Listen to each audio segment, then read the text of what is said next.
Good evening from Vietnam. Good morning to you, Amy. Thank you very, very much for coming to our program for the second time, and this time to share all of the new things that that had happened over the past couple of years, and celebrating your new book, another book on leadership that a lot of experts out there say is a rare sin book on leadership. So I am intrigued to know how did you do that? All right. That sounds good. Thanks for reaching out, and I'm so glad we're talking again. And Amy, yes, you still haven't come to our country yet. And if you decide to travel here, it's Yes. very nice here, right? So my family would love to see you in person and have a Yes. cup of tea together. Let's talk about life, about leadership. That would be fantastic. So put it on your bucket list and then let's Yes. make it Y- happen in the early Yeah, years. you're the Okay? first person I'll call, certainly. Absolutely, and Yeah, we've for been sure. seeing so many, guests on our show who come to Vietnam with their friend, with the family, and one Yeah. day, sure, one day we're gonna see you and your family here. Yeah. Yes. That would be lovely. Hey, and for the taste of our culture, Amy is very honored of our audience to have you share a little bit about who you are and the work you do for us. Would you please do that? Yeah, absolutely. So, over my decades of career in primarily human resources, I began to see a connection in terms of my deep interest and curiosity in why people lead the way they do. And I think we can all say we've had leaders that, ooh, I really like the way they handle that, and some that, ooh, I don't want to do that, and some that fall in the middle. And so, this has come to have me thinking about what what is the measurement of leadership? Is there a measurement of leadership?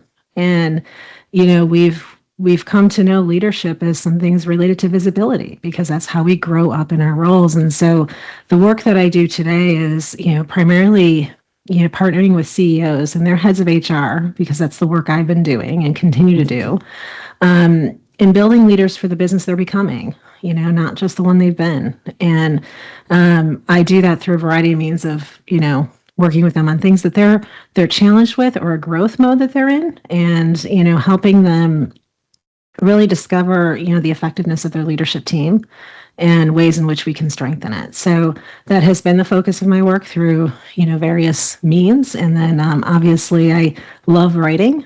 Uh-huh. Um, I enjoy the process of, just the ideas that come to my head through the experiences I have with people of like, what's that? What's like underneath that? And so Mm. that became unseen leadership over my years. My first book, Growth Point, is more in the, as personal development of how you make the most of your learning experiences. And I always knew there was going to be a second. I just, wanted time. And so as I began to write more about, the work that I do and my own experiences, this is where unseen leadership came to life for me. So When you say it's a second, I no doubt for me it's going to be the 20s coming in soon also. yeah, it's like, people, when's your next one? I'm like, oh, can I have a breather, please? Can I have a joy in talking about this one? Yeah. Before we jump into the book, let's our Yeah. audience to know a little bit more about you, the curiosity, how you get to ideas, and just say when you ideas come, you dive into it a little bit to understand, and why that ideas come, right? And bring me to when you were little. Okay, when I was little, I always wanted to become an astronaut because my life, we were so poor in the poor community. One night we had electricity, the next night we did not have anything. I couldn't see Yeah. things far. So on those nights that the moon, you can see the moon, right? So it's beautiful, and I wanted to go there. So my first dream was to become an astronaut, flying to the moon. And now life it's taken me to a different path. And for you, when you were little, what was your dream about the future work that Amy Clark's going to do when she growing up? When I think about that, because, and when I remember when I was little, people would ask, what do you want to be when you grow up? And, I had things in mind, but I was more interested in really observing other people. And it was less about what I wanted to do and more about what other people are doing. Some of it was nosy because I was a little nosy girl. I was always nosy into what people were doing. That was my thing. But I did, 'cause, as I watched my mom, I'm like, wow, she's taking care of us 7 children, and she's finding her own way, as a woman, as somebody who wants to have some other ways to contribute, and then my dad, and like always wondering, what does he do all day, and it wasn't so much, that I learned about what they did and like, oh, I want to do that. It was more to just learn and take it in. And ever since I can remember, my mom has described me as somebody as just she hasn't used the word curious, but she says you're just so observant, you're interested in people, Mm. you like to take pieces and parts and figure out how to put them together, not like a builder engineer, but more of like thought, right? And but also learning that, as my dad died when I was young. And I've learned so much more about him after he passed than when I was with him, in that people would say, you're just like dad, and like this calm, assertive. And so that's how I thought about when I was young and how I think about today. But, things that came up for me is, come from a family of singers. So let me be a singer. Sang in Mm. church, let me do that. Let me be in musicals, all those things, right? And then somewhere along the way, it was childhood education. And ooh, that's something. And I think probably because people were talking about it. And I'm like, okay, maybe I lean into that. All the way to, ooh, I think I want to become an accountant.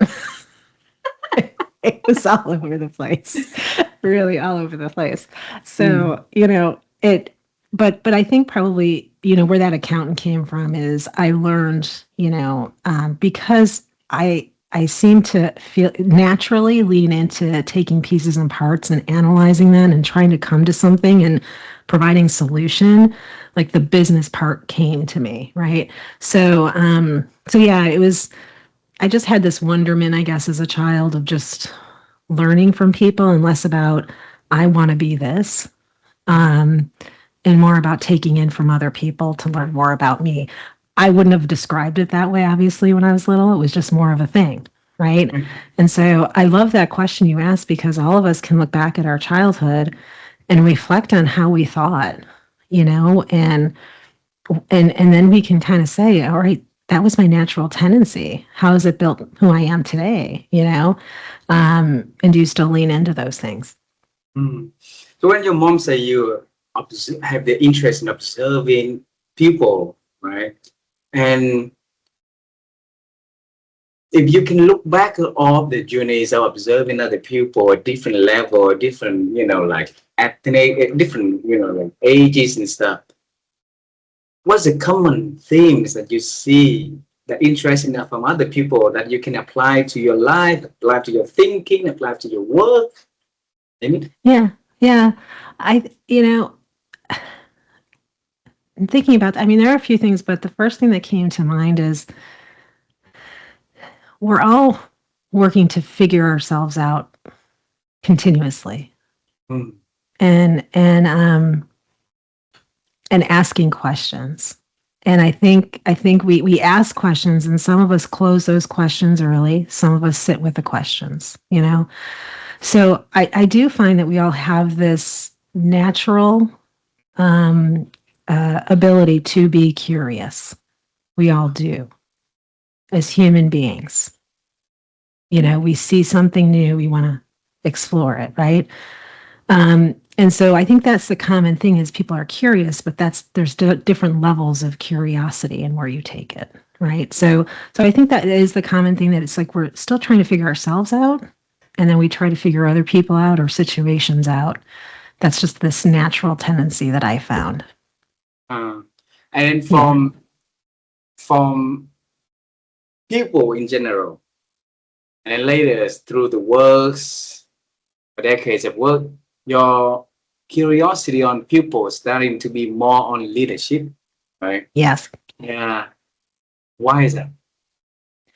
Well, I think because it's all comes on to what we're rewarded. So let me um, say this. As we get into leadership roles, um, it's less about curiosity. It becomes less about curiosity on how I can think long term, and more of curiosity of what will so and so think of this. What will so and so think of me in this moment? What will be people be saying about me? How can I make sure I'm coming off very confident, right? What's my presence? Curiosity more comes from the external validation of other people, is what I find when you're kind of, because you're wanting to prove yourself. There's nothing wrong with it, because it's a natural thing as us as human beings. Okay. When we think about our instincts that we're born with, this instinct of safety, preservation of ourselves, that fires up particularly early in our leadership careers, because that protection comes to say, all right, how do I need to look in this moment? And that's the curiosity tie, because we're curious more about other people and then how we come across to other people. And so as we do move along in leadership, broaden our scope, increase our level, all of those things, it's important for us to realize where that instinct to protect ourselves, when it is firing up in ways that is not contributing to what you need and what other people need from you. But I see it more in terms of curiosity of how am I coming across, and and and listen, that's not necessarily a bad thing. We want to impress, we want to have an impact. The problem becomes when we focus so much on leading from that, we are not seeing the environment around us. We're more on a performative side of how can I make this look good versus what is the long-term impact I'm going to have here, because those questions aren't always easy, and so to answer, and sometimes the way you present yourself is not going to be well received, and so you need to really have a solid foundation within yourself to say, I know this isn't the popular thing right now, but I also know this is something that people need to hear. So, those are things that, and again, in my career, when I would observe it, like I said, even when I was younger, I certainly didn't talk the way I just did. I didn't connect it the way I just did. It was more of saying, okay, I guess that's how it is, because I did the same thing. And I still do some of that. I think we all do. And so as I began to evolve as a leader, and seeing, what worked and what didn't, had me realize, we need to expand our view of what curiosity can be for us specifically. When you say that, realize what worked and what didn't work, right? So how did you do to get into that stage, to start to realize, what make that stage happen? Yeah. Yeah. And, it does come from experience for sure. And I think the important thing that we need to do on a regular basis is reflect. We often get through the hard things and say, oh, thank God I'm over that, I'm moving on. Or the celebration, great, let's move on to the next. To realize what works and what didn't is the reflection. Okay, this was a great success. First, what made it a success? But what things had to have gotten challenging? What was it about that? And the other thing, fortunate thing I had in the roles I was in within HR, because I work very closely with leaders on the day-to-day work they did with their teams. And so the one thing you want to ask yourself, what keeps repeating? What do I have to keep talking about? What do we need to keep revisiting? Wait a minute, I thought we made this decision. So those are the signals that tell you, you know what? Something isn't working. Something in the way I either communicated it, the way we solved it, the way somebody heard it, or within the structure of what you have isn't giving people the ability to do what you need them to do. And so my role gave me great visibility into that. And so I think that, and anybody can do those things of just what came up today that I felt like we're talking about this again. Things like that. I think those are just really important reflective questions, because it does help you realize what works and what doesn't for you as a leader, and then for the people that count on you. Yeah, because when you say it sounds simple, right? But that simple sometimes is very complex, because a lot of people not being able to see it, and a lot of Yes. people still spending time to reflect, but didn't get anything. The next day things gonna happen the same old way again, and they ask the question about what seems to be repeating in here, and the next day it's Yeah. going to be 15 again. How did you break that cycle and recreate a new Amy Clark that go into the new territory of your life? Yeah. And I'd like to take it from the personal stance for a second because, Okay. all of my life, and I've led this into the work I do, all of my life, I've struggled with things related to my health, whether, it was my weight, how I felt, all of these things. And for so long it felt, and again, wouldn't describe it this way then.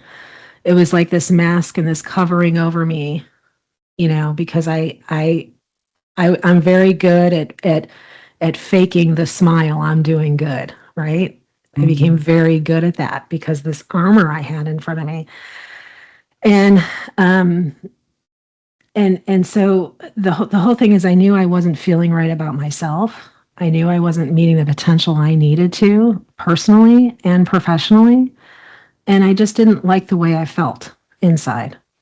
And I didn't like the way I looked outside. And it really affected my ability to show up in a variety of ways. But to your point on making things complex, people say, well, losing weight is easy. Eat less and burn more. Um, think that is the scientific way Mhm. of doing it. But as we all know, we're human beings It's not. and we have flaws. Uh-huh. And so for so long, I tried to remove my flaws, ignore them, restrict myself, um, and really define. I kind of put this myself in this box of this is what you can do, this is what you cannot do. Oh. And that sounds simple, right? Do what's in the box, don't do what's outside the box, right? Very Mhm. simple. Very hard in practice, like anything in life. And so I learned over time, and particularly in these last few years, that, we tend to make the easiest thing the most complex, right? We do Mhm. that because we are given restriction. Do this, don't do that. And that's not how the human condition is built. We're not built in that way. Um, and so it was truly, this way of saying, what do I want my life to be? What do I actually want to feel? I Mhm. want to feel strong. I want to feel like I can go up and down the stairs. I can go down the stairs in the morning after I wake up and not feel sore. I want to feel like I can bring my groceries in 4 bags at a time. I want to feel like I could go for a long walk and not even think about whether my heart can take it, right? Those are things that, it's very practical terms, right? Mhm. I'm just getting down. That's what I want to feel. And so then I connected it to, okay, what is going to help me do that? And what's going to help me do that is how I fuel myself and how I take care of myself. And so it wasn't you can't eat this, you can't eat that, or you need to eat this, right? I led from a place of how I wanted to feel and what I wanted to experience. And over time, that has influenced my choices. But it's also allowed me to say, there are things that I enjoy Mhm. eating Uh-huh. that I'm not going to stop eating, right? Because it makes me feel this sense of joy. And so what are the components that I need to bring and put in place? Like again, these pieces of a puzzle that come together that over time help me feel the way I want to feel and get me to experience what I want to experience. And so, I and it's not easy again. It's still not easy. And it's all about our choices. And, you know, um, and I found the things that really light me up and bring out something in me that I don't know that I've ever felt in my lifetime. This feeling of um, inner competition. I'm competing with myself, Mhm. where I felt like I was always competing with other people. I'm competing with myself and how I can be this certain percent better even 1% better every day. or that 1% better the next time, which compounds. So from the personal standpoint and using that from the leadership lens, we think about leadership, you can do this, you can't do that. You need to focus here, not here. It's like we're given these either or. Both can be true, right? And, so both can exist, and you can think about how you toggle between both. So leadership isn't this, it's one thing or another. It's a combination of the pieces in you that when they come together and what you want to feel, the impact you want to have as a leader, come together that start to help you make more deliberate choices and not allow the things that, keep you, hold you back, keep you there. So we can get into some of the tactics in a minute, but that kind of just that's really what made it come together for me as I think about my personal experience of, it just felt for so long that these conditions of either or and this idea of feeling limited in that really affects your psyche, first of all, but it does impact your decisions that you make about yourself and other people. Wow.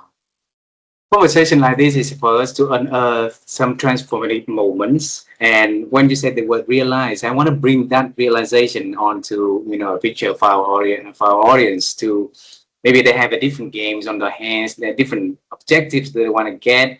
And most of us are operating on the limiting thinking, like you said earlier, is that do this and don't do that, and it will get us to where we want to do, right? And you mentioned about attaching your feelings onto this. It's a reverse the way that you think. And the question for me I have for you is that we all human beings, we are feeling machines, right? So we operate based on feelings. Why are we losing that feeling for ourselves and starts to be so harsh on us and I say do this, don't do that, do this, don't do that, and you get what you want. From a business and leadership standpoint, I think sometimes, and what I have found, and I've done this myself, when I focus on feelings, things take longer, and I need to move. I need to get that, just move. Here are the steps: A, B, C, D. Right? Again, we're trying to make it simple. We're trying to remove the complexity to it. But what happens is when you start to do that and put people in a linear, go from A, B, C to D, what you're not considering is all the things that are happening in the circle around those steps that could cause B to be like, wait a minute, this isn't the right thing. Right? And so the whole idea of the feeling, right? It's important for us to feel emotionally connected to what we do, whether it is a personal thing that we're doing or in business.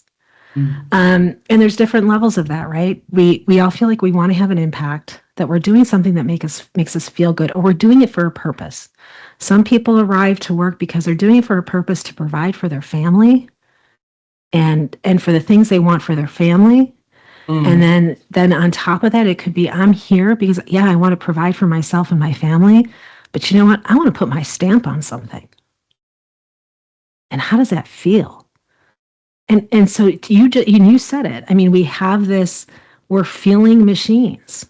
And I think often we look to shut that down because it can we believe it slows something down, or it puts too much into something where we just need to go, right? We just need to go. And so there is a balance here, right? There is a balance because there's this analysis that can happen when you have 10 people in a room all sharing their opinion, their passion on something, right? You want to hear those things. Unseen leadership is about being that person in the room to say, okay, here's what I've heard. Here's the common thread that I heard on this. How do you all see it? Interrupting the pattern of all of this to kind of bring the room to center to say, okay, what have we decided from this conversation? Right? What is important to us from this conversation? That's what an unseen leader does, because what happens is people are fired up on, putting their feelings, which are important, but bringing those feelings together, bringing those emotions, bringing that connection together into something that is worthwhile, that all feel like, I get why I'm doing this. I Wow. get why I'm doing this. But I think, again, we get into this mode of execution. And Mm. so, execution without the why. Yeah, things might get done, but over time, people forget what it's for. Mm. And that impacts performance over time. It certainly does. And that's come back to your question, why things keep repeating here, right? Because we want to get things done and we will Yeah. forget about, things in the middle. And then Yeah, we things do. got Yep. done later on, it repeats again. It's just different forms. Well, and that's the thing. I think what I found too is, I've been caught in this trap myself, move, move, move. And then, 3 months down the line, I'm like, oh, wait a minute. Now I have to rework this because we didn't take the moment to consider. And, and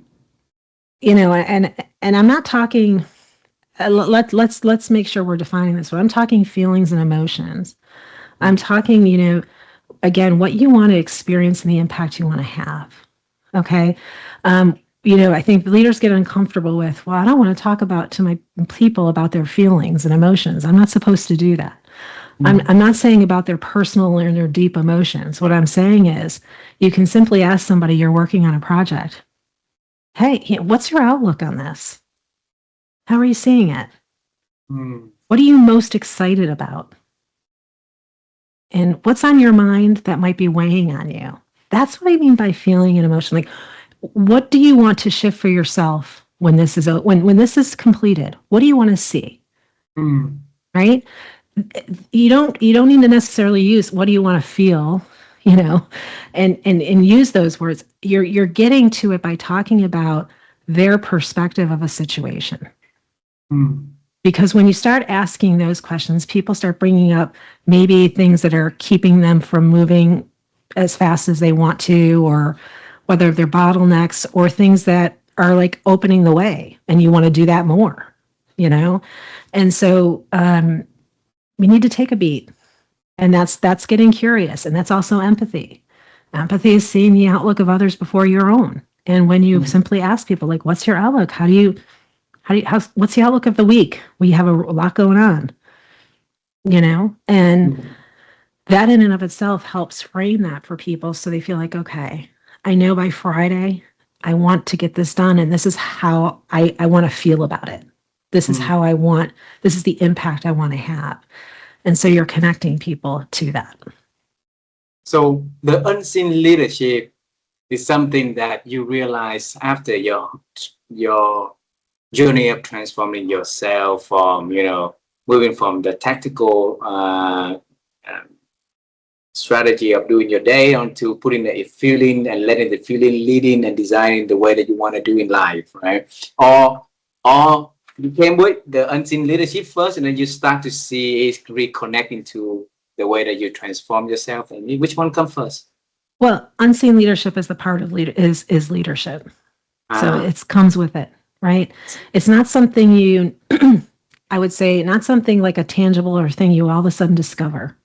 And Ah. you're never done building what that is. So when we think of unseen leadership, right, it's uncovering what others can't or won't, right? It's being in the one to get beneath the surface of things, right?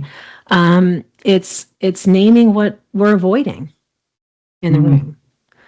And it's also thinking about the impact you have after you've left a conversation.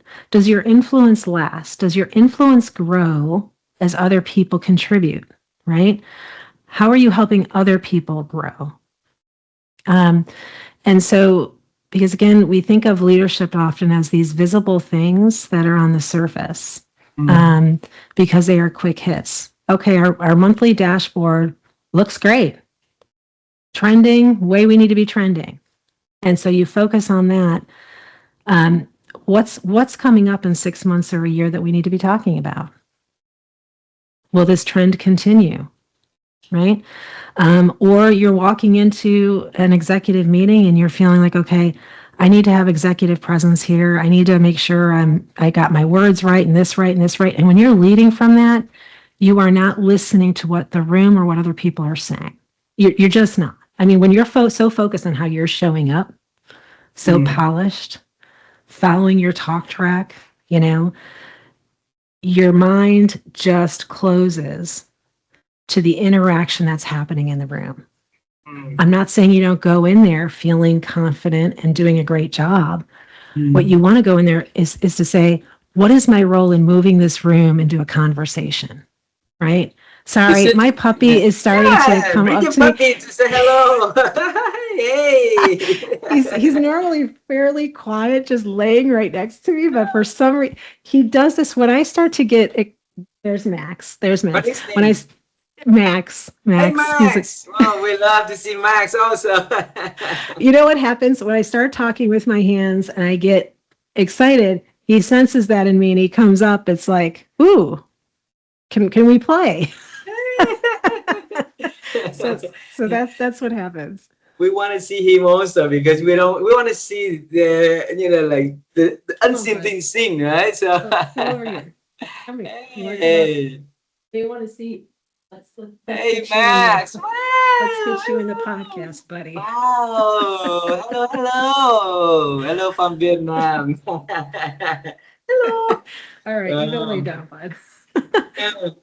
Go back to your my question earlier. I asked you, like, when you write unseen leadership is a byproduct from your transform journey, Yeah. or when you start writing it, then you see the ability to to apply it and start the transformation for yourself. Which one comes first? Um, well, I will tell you when I was writing it, I didn't have unseen leadership, the term in my mind. Oh. Okay.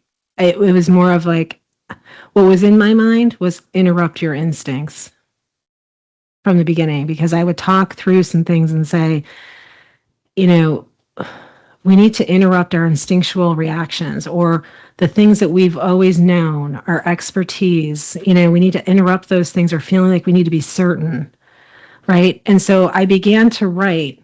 And as I began to write, the word unseen came up. Like we need to get beneath the surface of what we don't see what others don't see. And so it was interesting. The transformation came during the writing process of this is unseen leadership. Like, and especially because we think about leadership, we need to be seen, we need to be Mm, visible. That is not the focus of a leader. The focus of a leader is how do we bring out the brilliance in other people that they may not see in themselves? How do I bring out things in myself that I'm not seeing? mm, So that kind of happened through the writing process. uh, But because, the one thing that's so interesting is we learn that we need to trust our instincts, trust your gut, right? And so my notion is how do you, and we need to start interrupting that because I have found that is what's holding us. That's what's uh, keeping us from really what the future is requiring of us now, especially because, of all the uncertainty we have, the different things that are going on in the world, it's requiring us to think about how do we remain relevant in that. And uh, that's building ourselves in our leadership and questioning the things that we've come to know that have been successful for us. because if we have before we have the term blind spots, right? So blind spot is we can use mirror, we can see things that we cannot see, Yeah. in the blind area, right? But then the unseen is like something that is not visible by our eyes. It's not in even in Yeah. the blind spot, so I cannot use a mirror to see it. I cannot, ask somebody to see it. How can I see the unseen in my leadership way or the way that other people is leading their team, leading their lives? Maybe. Yeah. And first it's awareness. I mean, it's asking questions. I Mm, mean, and being open to getting to know yourself more.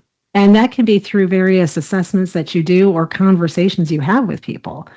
mm, So for instance, what I like to do with people, and I ask for people that count on what I do, that work on my team, we do this together. We just, what are some things that you see as my strength that I might not be seeing? mm. Where do you see are my opportunities, right? And so, and and then I actually did this exercise recently because I was thinking about my zone of genius.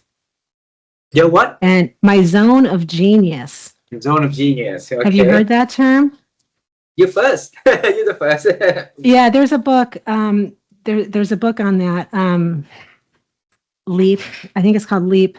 But if you can give me a minute, I'm just going to let Max outside out Sure, at the sure. door. Yeah, sorry.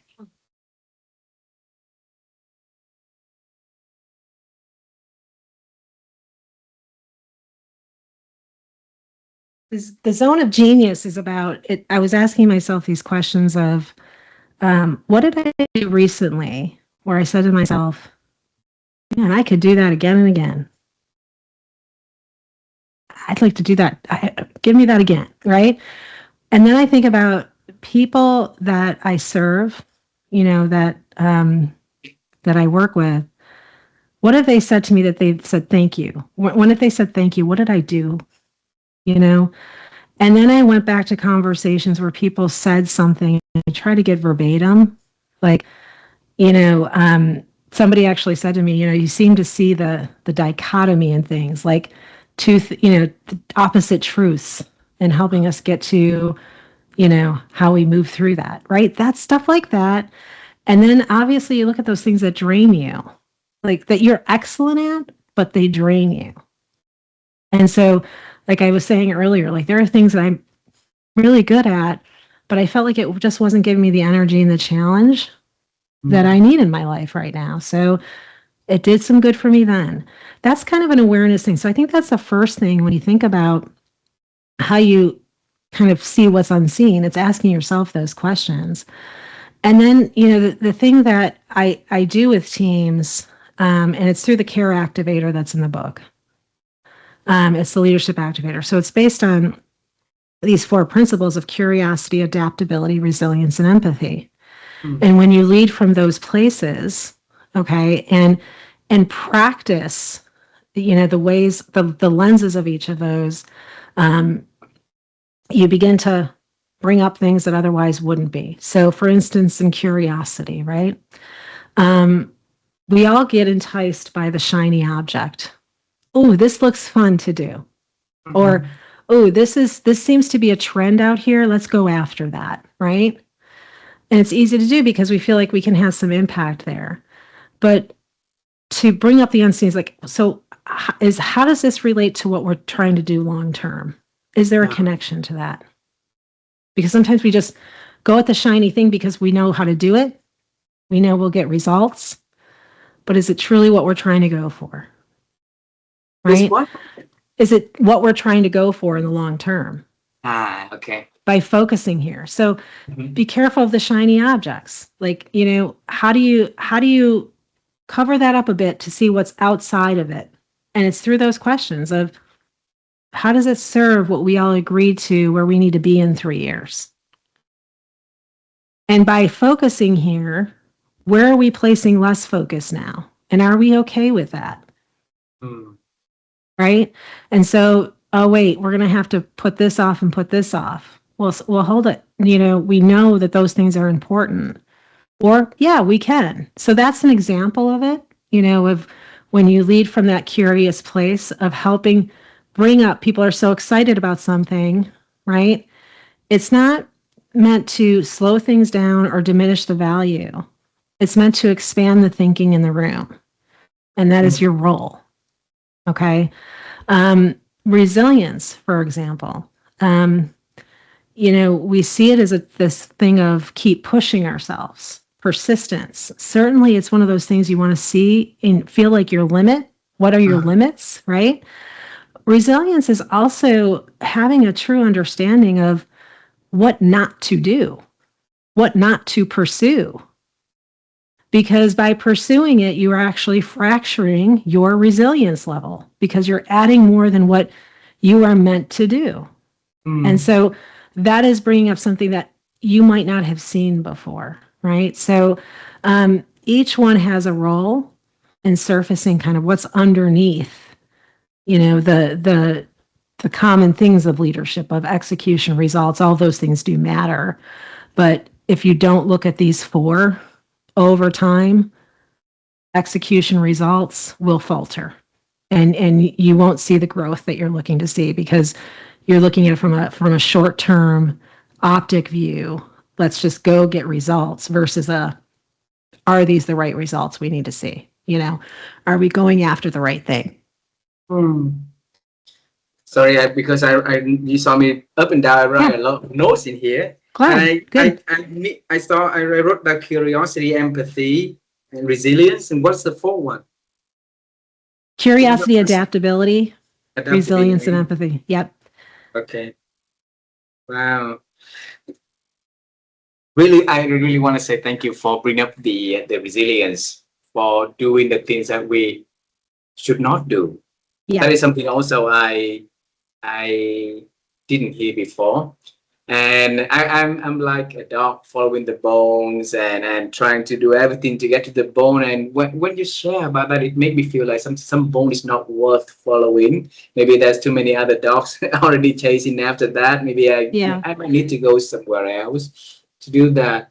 So how did you come up with having that piece of wisdom Related and to put it onto resilience. and then put it Yeah. onto the NC leadership? Well, yeah, and I will say it's been in my health journey over the last few years, actually, because I joined a community gym 2.5 years ago, Uh, and was to get stronger, right? And then I started to get this like, ooh, I feel really, really good. And they host these fitness competitions, okay? uh, And so part of the fitness competitions, are doing things that physically I can't do because I have a knee replacement. There's certain things that I cannot do. I mean, I could, but it's probably not safe. Let's just put it that way. I'd probably hurt myself. But me, I was like, I'm going to push myself to do it.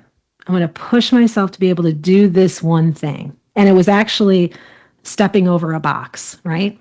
I'm going to push myself to step up on a 24-inch box and step back down.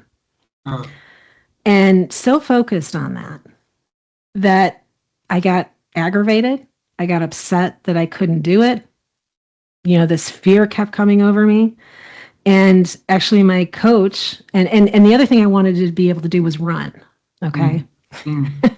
And so it's like, and so my coach says to me, she says, sometimes it's realizing, what your strengths are and playing to those. We've heard that, playing to your strengths. Uh-huh. And once you realize, listen, you're not going to be a marathon runner. That's not who you're meant to be. And I came to that conclusion. You're meant to be strong.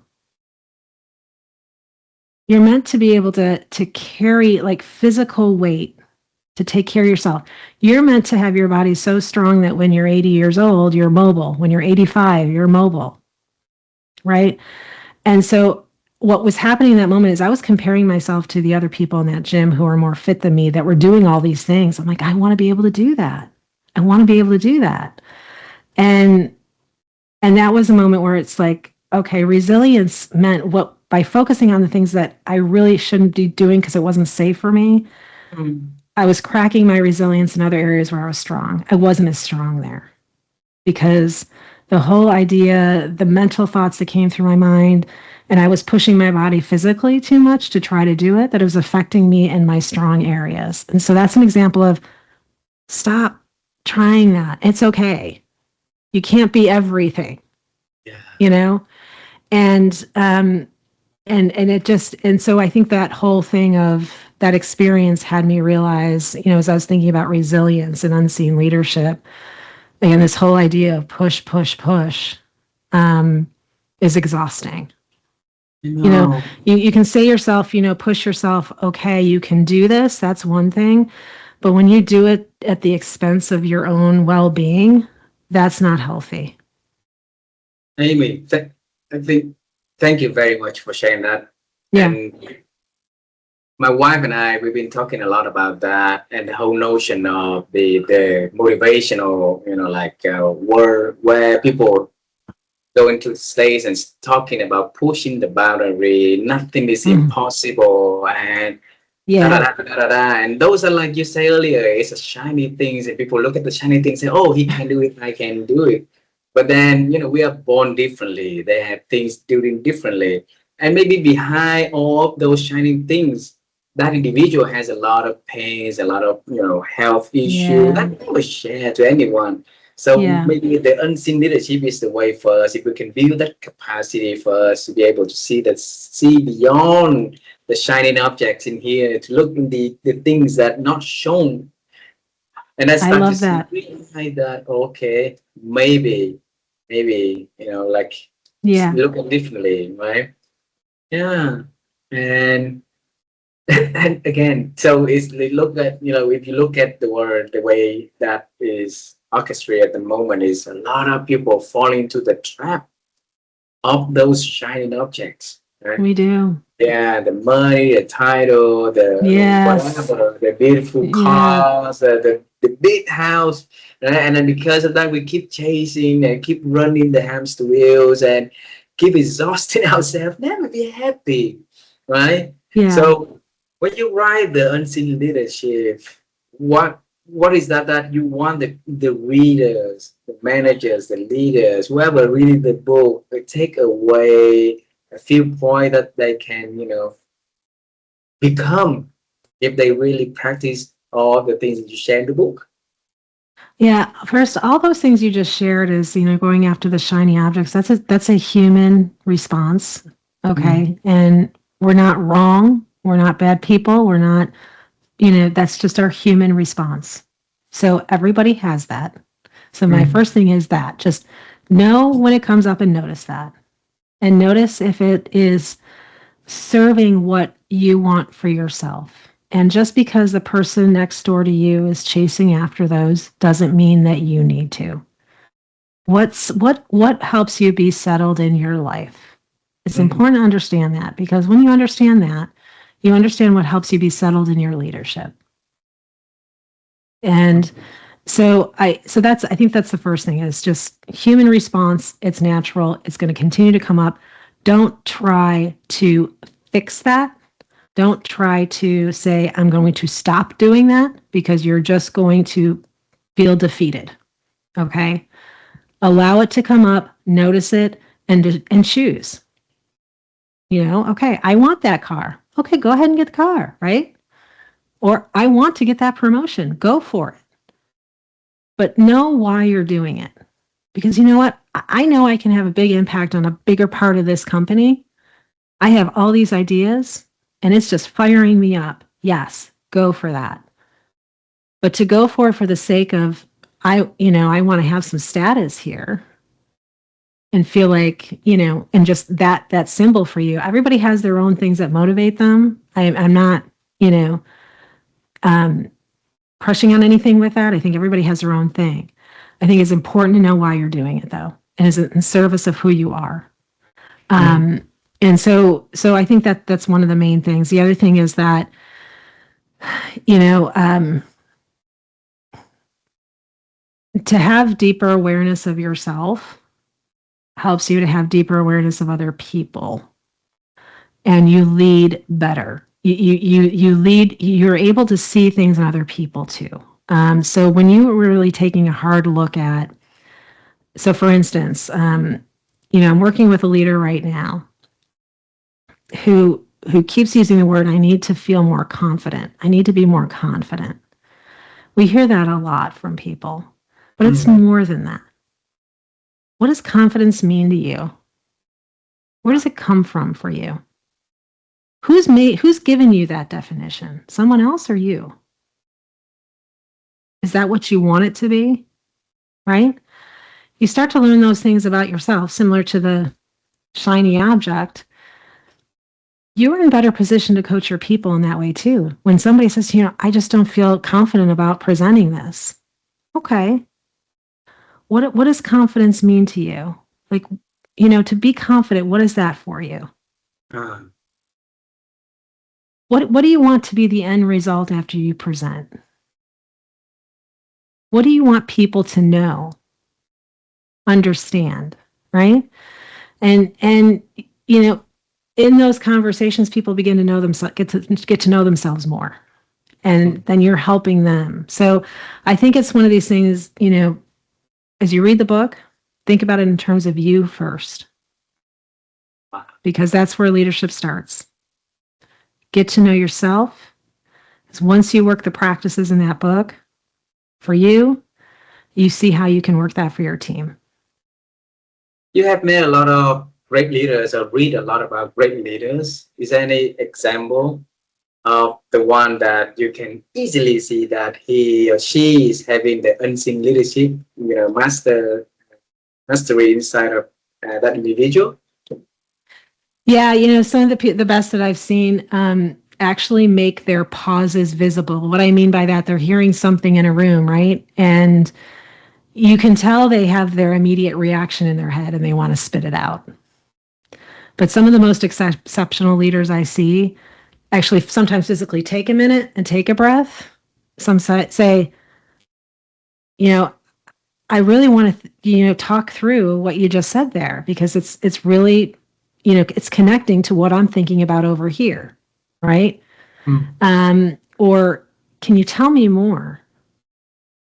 I want to hear about how you see, that could play out for us. Oh, I'm excited to hear that. Or, I know you said that, but I also know we've talked about this being important. So how do you see the two working together, right? So especially if there's something you disagree with, there's a way to do that. I've seen the exceptional leaders just take a beat before assuming, before judging. Because when you go and do that, right, you're closing the room. When you take a minute, get some perspective, get further understanding, it doesn't mean you can't state your position and make a decision. It just shows that you're taking all of those things into account before you deliver it. And people need that from you. They want that. And so, and who knows, something might come up that changes your mind. So, those are things that I've seen, just take a pause. Take a Take a minute. pause. Yeah. Wow. I think there's a lot of commonality between the unseen leadership and what we are working on in the newness framework that we're working on, the newness intelligence. Because when you mentioned earlier, it's about, the first step is to notice, right? Notice, slow down, notice what else that you haven't seen in there, what else that you could do that you're not yet. Notice the feelings of other people, notice the other people, and notice what you can apply into your life first. When you read that book and then before, because leadership takes from there. So when we start to dive into our conversation with experts around the world last year, your conversation also, we start to try to see what is this conversation leading us to. Because the people that we have on our show are really amazing people. They're trying to make the best for the world. They're trying to bring all of their intellectual and their experience to help making other people getting better. So what make them different? What make them so exceptional like that? And one by one by one by one, we start to see they are the people who are never afraid of change. They're never afraid of change. They're always leaning into change, whether or not changing from organization, community, the teamwork, the teams or themselves. And they start to work it out. They try to find a formula that can work for them. Then they show that formula for other people, right? And it's like a practice. You start doing little by little, little by little, and then you get the muscle of being able to see newness in life. And in those newness, there are opportunity, there's a possibility, of course, the challenge and setbacks, but there's always the learning opportunity in there. And this time we also, in the one unit, is the letter N, is the letter where we name is that notice one thing every day that is new. Yeah. And in this conversation, you share something new for me, like the zone of genius. As I wrote in there, I will have a good time thinking about that. Of course, right? Yeah. And your mom, in this conversation, your mom, you mentioned about your mom saying that you seem to observe a lot about other people. You talk about noticing. That's the same. You see? So you have that intelligence inside of you already, the ability to look at things, to see things, and later on to apply all those lessons toward yourself, toward your your learning and the lessons that can apply into your life, right? So if you could share some things that can help people to improve their ability to notice you know, because I have eyes. There's so many things in front of me. What is that worth for me to notice? Yeah. Otherwise, I'm gonna be brain overloading with so much of information to be noticing. So, how do you do that? Well, for me, Uh-huh. um, I I like to think about the cost of not noticing. I know that's a negative way to think of, but because I just know my tendencies, I know me, and so for me, it's like, you know, if I don't take a minute to think about what new came up today, right? Uh-huh. What's something new that I'm noticing? Um, I'm doing myself a disservice and the people around me. And that does compound. And all of a sudden you find yourself, whoa, I feel really behind and nobody likes to feel behind. Or I feel like I'm not making the contribution, the impact. I don't feel good about the work I'm doing. I don't feel challenged. And so for me, sometimes it's the cost because that creates an emotional connection for me. Because again, that's just been my life experience of, of whether I've had loss or I've had, where I felt like I deserved a promotion or a raise and I didn't get one, or, things like that. I attach myself to that, and I try to rewire, but I've accepted who I am. And so that works for me to say, what's the cost of not noticing? What's the cause of no noticing? It doesn't necessarily have to be a number.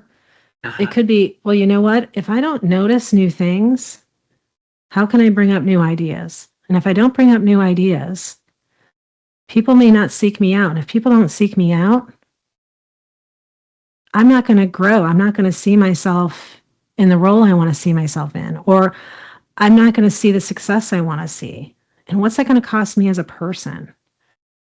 Hmm. Um, so there's that way too. And there's also the way to say, think about the impact you've had on noticing before and let that energy move you.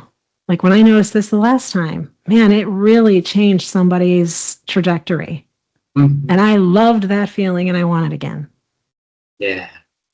You Oh, know? the feeling of, like seeing things repeatedly happen. Yeah. And now you Yeah. use the lens of Yeah. newness to revert it. Hey, not going to happen again or happen Yeah. less frequent Yeah. next time. Yeah. And you look at you, all the change happened that you're more vibrant, you enjoy, you Yeah. bring the feelings into what you do, designing your life based on the feelings that you attach at the end of what you That's do. right. Yeah, and let it lead in you. And you look at the world, the same objective, but look at the new lens with something new, some twisted in there that, they give you, a tremendous result. Another book to show the world, to share your ideas. And if you pick one chapter in that book, and I know it's not fair, right? But I have to ask, if you pick a chapter in the book that you want to share with our audience now, and so what is that chapter about and why Hmm. you pick that chapter? Well, uh, I'm going to kind of cheat and say it's the introduction, not the chapter, if that's okay. Absolutely. What is that? Oh, Why you pick the only, introduction? yeah, only because it's the basis of the book. Um, and it's a very it's an experience that helps me lead myself, and I can share it. It was my first executive leadership team meeting. I was doing a presentation and facilitating a conversation, and it was in their big boardroom. So when you picture a boardroom table, long table, these leather chairs, um, and the people around me, um, all in their suits, and I had looked up to every single one of them. Like, man, they must know what they're doing to get where they know how to do things. So that was in my mind. Hmm. And what was also in my mind is, do I belong here? So I wasn't a member of that executive leadership team, but the role I was in, I was presenting results from a culture survey Ah. to get some discussion of the team and discuss what it means for our leadership, for those in the room and for leadership in general at the company. And so I was very nervous, obviously. I came Okay. in what I felt was my power suit. I had my, like, really this really bright, like this red, suit, and good. Like, I was all outside, like, how am I'm going to stand up straight. I'm going to do all this stuff. Uh-huh. I've got my notes. I've got my slides. I'm going to stand up at the front. I'm going to own this room. But underneath all of that was, there's a lot of judgment in this room because I felt it before. But they obviously must know what they're talking about to judge, right? So I start the discussion, and then I had a slide up, and then I went to the talking points. I didn't go to the talking points to the next slide. I went to the talking points to the following one. I start talking, and I go to the next slide. I'm like, oh, wait, let me get to this, right? So I fixed it. I didn't think it was a big deal. And one of the executives, I remember, he was to my left. He says, Amy, the fact that you skipped that slide tells me you didn't think it was important. That stung. I'm like, oh my God. Like, I had other words going on in my head. I just felt the redness, the heat, right? And I said, it is absolutely important. And let's have a discussion about it. So I was like, but I was really shaken. I was really shaken. So I kept going. And then there was the moment where I wanted to state a recommendation to the room to get a discussion going. So I stated the recommendation, and another leader, different leader to my left, leaned back in his chair, and he says, Amy, be careful what you say. That crushed me. It was awful. It was an awful thing to say, first of all, right? So those are the moments where I seen, bad leadership. It closed the room. It closed me down, right? There were so many other ways they could have handled it. The first one could have just let it go. She's nervous, let it go. She's learning from this. The second one could have said something else, right? But at that point, I felt like it was this. I was standing on a trap door, and they pressed the button and said, "You're out," right? Seriously, felt that way. And at that moment, that is the introduction to the book, because it talks about, and it really relays the fact that exactly what I did. I went in feeling like I had to prove myself in that room. I went in believing confidence was comparing myself to other people and trying to rise to that level. And I've come to realize that is not it at all. When I'm leading from a place of proving myself, I'm overthinking, I'm not delivering my message effectively, and I can't effectively listen to the opinions and perspectives of other people because I'm so focused on what I think and what I want the result to be. So, yes, I want to do a good job, right? I want to be successful. But if I'm leading from proving, I'm not leading. And if I believe confidence is comparing myself to other people, I'm not leading from an authentic place. And I'm not leading from a place that I can contribute my unique value. I'm only leading from a place of where I lack. And that naturally does not convey confidence. Never. Doesn't. Yeah. And so we have these false beliefs of what we need, what each mean and what all of that. And that comes down to unseen leadership meant, what? I've realized that's not what it is. Confidence is actually me walking in and I'm not comparing myself to people. I'm walking in a way of, how do I move this room in conversation? How do I have this room leave different than when they came in? What is important to the people sitting around this table? And how can I show that it's important to me too? That I'm thoughtful about what they care about, right? Those are the things that's confidence. That comes with experience for sure. Yeah. But that comes with a knowing and a conviction and saying that to yourself every moment you're ahead of that meeting. Don't go in trying to prove yourself. What are you trying to prove? Versus, what am I trying to change? What am I trying to impact? Wow. What is the difference I want to make? And I often ask myself this too. What do I want these people to feel 6 months after this, 12 months after this? what's lasting because of our collective contribution that I was a part of, right? Mm. So that sets up the whole book of all kinds of things and all kinds of ways of thinking about why we get to the place we are. What the conditions we're born with for sure, the conditions that surround us as we grow up, as we enter our careers, and turning some things on its head to say, well, you believe these things are what's important. In fact, they are not, because we are living in a time that not only requires something more from us and something different, but particularly in the generation I'm in, we're responsible for building the leaders of our future. And that's requiring something different. So it leads into those types of things. But thank you for asking that, because that was the center of my thinking there, of leading from that experience and what it caused me to do for a while. I mean, I continued to edit myself quite a bit. I was very cautious. I didn't feel great. And then over time, I did learn from that.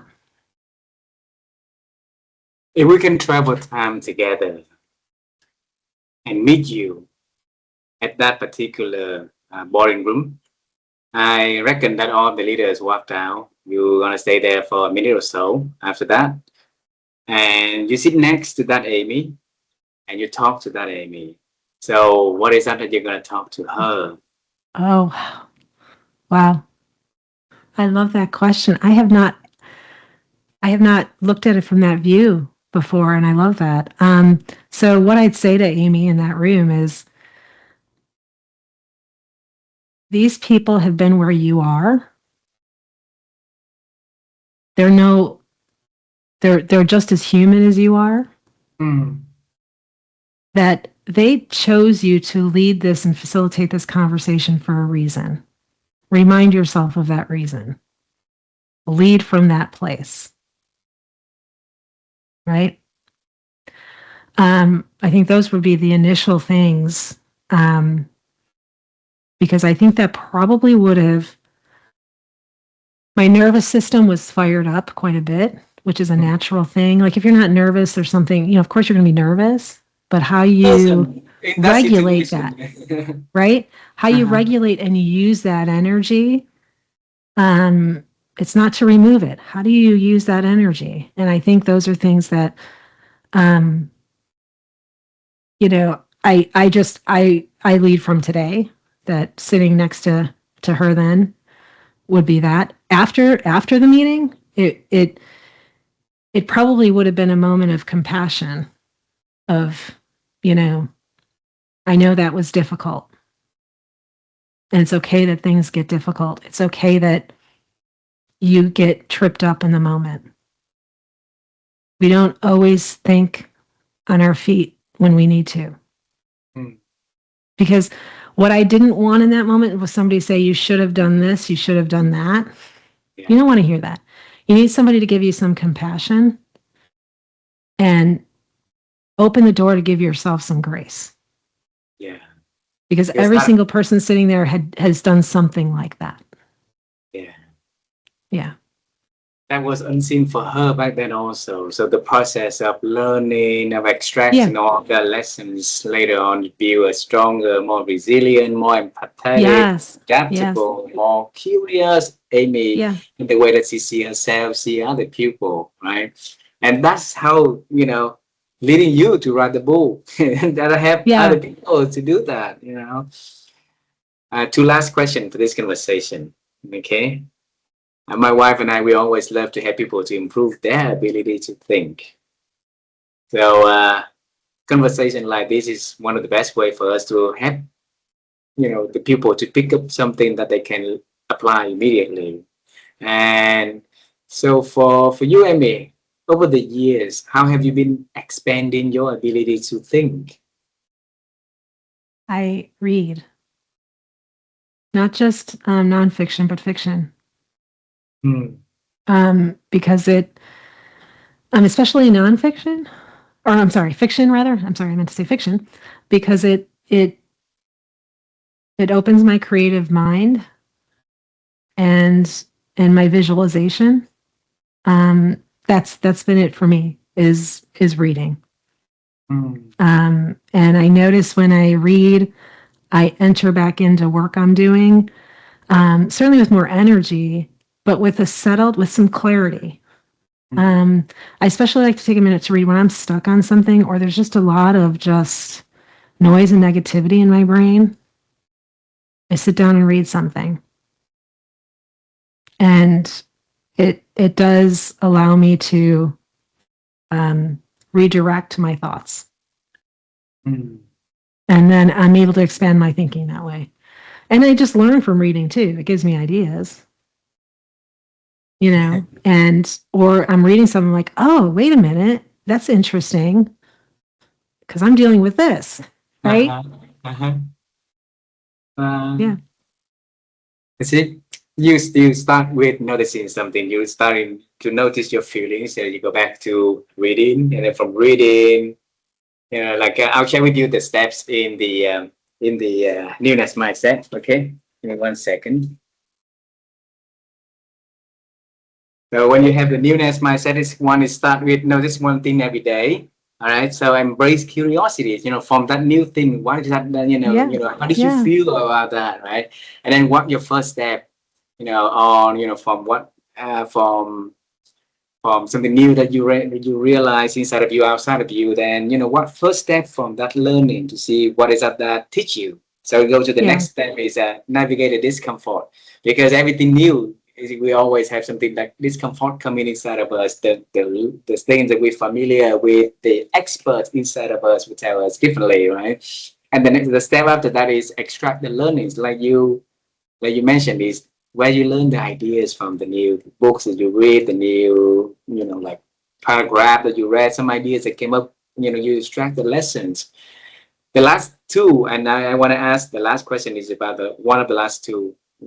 The first letter S is sharing your stories, because we are the story we tell ourselves and we tell others, right? So the more we tell the stories, and the more that is becoming our new identity and the way we show it in the world. And the last one is really the significant one, is that you step into your new self. mm, And I want to bring you into the moment that you step onto many different new roles that you've been wearing, and you've been having the author, a coach, a mentor, an advisor, a lot of new things that the multiplier, put it that way. Okay. So what do you do to help you step onto your new self, the version that you believe is going to bring you a lot of good things and a lot of values for other people, a lot of good impact that that new self going to bring? yeah. Well, I would first say it's I've built belief in myself. I mean, I know that might sound simple and a little vague on how you build belief, but you build belief one thing at a time that you do that's hard. And so I will and I will share the piece that I talk about in my book is stepping into your next self, as you say it. I relate to you're at your edge of familiarity. Your edge of familiarity is when you're kind of at this point, like you're feeling good, but you're sensing something different is expected from you, or you want to take a step to your next self, but you have fear. You're uncertain. You don't know how. And, growth begins at that edge. And we don't grow unless we cross that edge, unless we cross that moment. And that only happens when there's belief in yourself, not just belief that you can do it, but belief that coming out the other side, whether it works or not, you come out a stronger person. Um, and so I've been, as I think about that, it just reminds me of that place where I'm often at my edge of familiarity and I'm just hesitant to take a step. Um, how do I remind myself of the belief in what I'm doing? Wow. Amy, thank you so much for this beautiful You're welcome. conversation. And you added it with belief, right? if we can have that good belief inside of you, the belief that help us to walk another Yeah. step, and our greater self is waiting for us there. And we need along the way, if we can build the unseen leadership inside of us, right, we can Yes. get there a better person. And because of being a better person, we're becoming a magnet that other people will look and will want to follow. And I think it's a beautiful journey to become. So Yes. thank you for writing the book. Thank you for helping managers, leaders at all ages, at all level, to really look back at what is it that they don't see by themselves. What is the unseen things, right? And the things that they seen that make them successful. But absolutely, will if they can see the unseen things, maybe they can be more successful, more fulfilling, happier, and the world needs a lot of managers and leaders who are happier, who are more fulfilling, who are going to work because they want to do or contribute a better place instead of just going there for the sake of power and money. Right? Yeah, right. Right. Yeah. Yeah. Yeah. I mean, we all have ego. It's helpful to have ego because it motivates us, but for the less about our egos and more about how others experience us. We love you, and Right back congratulations at on you. the book. Yeah, congratulations on the book, and I look Thank forward you. to sharing this conversation to our audience on LinkedIn, and also to seeing your family in Vietnam one day. Okay. That's great. Yes, and I look forward to seeing it. And thank you again for having me. It's always a pleasure to catch up with you and have these conversations. I think we could talk for hours. I know. Thank you very much. And All have a right. beautiful day there. Say hello to your family for me. Yes. All right. Thank you. Thank you. Bye bye.